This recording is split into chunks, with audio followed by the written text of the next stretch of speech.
আজি মোৰ শীৰ্ষক কবিতা ধুমুহা হৈ নাহিবা। ধুমুহা হৈ নাহিবা মোৰ জীৱনৰ চাকি নুমাবলৈ। শিলাবৃষ্টি হৈ নাহিবা মোৰ জীৱনত এন্ধাৰ নমাই আনিবলে।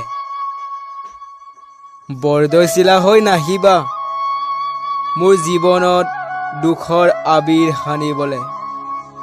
মেঘৰ গাজনি হৈ নাহিবা মোৰ জীৱনৰ আশাবোৰ ভাঙি যাবলে। তুমি মোৰ জীৱনৰ আশাৰ সমুদ্ৰ,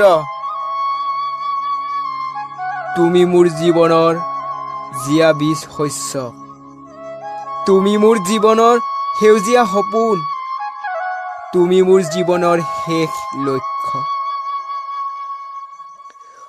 প্ৰলয়বান হৈ নাহিবা মোৰ জীৱনৰ সপোনবোৰ ধুৱাই নিবলে।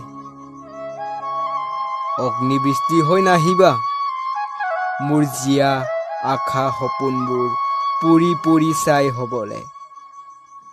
মোৰো আছে হেঁপাহ হাঁহি হাঁহি জীয়াই থাকিবলে ধৰাৰ বুকু। মোৰো আছে ইচ্ছা তোমাৰ মৰমত উমলি থাকিবলে। মোৰো আছে মন তোমাৰ লগত একেলগে মিলি শয়ন কৰিবলে। নহবা উদাস অভিমানী, নৰবা দূৰণিত আঁতৰি, দিয়া মোক মনৰ সঁহাৰি, লোৱা মোক তোমাৰ নিজৰ বুলি আদৰি। ময়ো দিব পাৰিম তোমাক অনাবিল প্ৰশান্তি।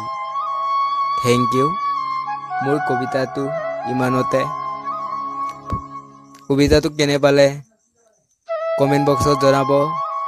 ভাল লাগিলে লাইক কৰিব, শ্বেয়াৰ কৰিব আৰু মোৰ উৎসাহ মনোবল জগাই তুলিব। এই কবিতাটো মই নিজে লিখিছোঁ। মোৰ নাম Shri Sanjay Das. Thank you so' much. আগলৈ আৰু ভাল ভাল কবিতা আপোনালোকৰ লগত প্ৰচাৰ কৰিবলৈ মই চেষ্টা কৰিম। আপোনালোকে যদি সদায় মোক এনেকৈ উৎসাহ প্ৰেৰণা দিয়ে। থেংক ইউ, ধন্যবাদ।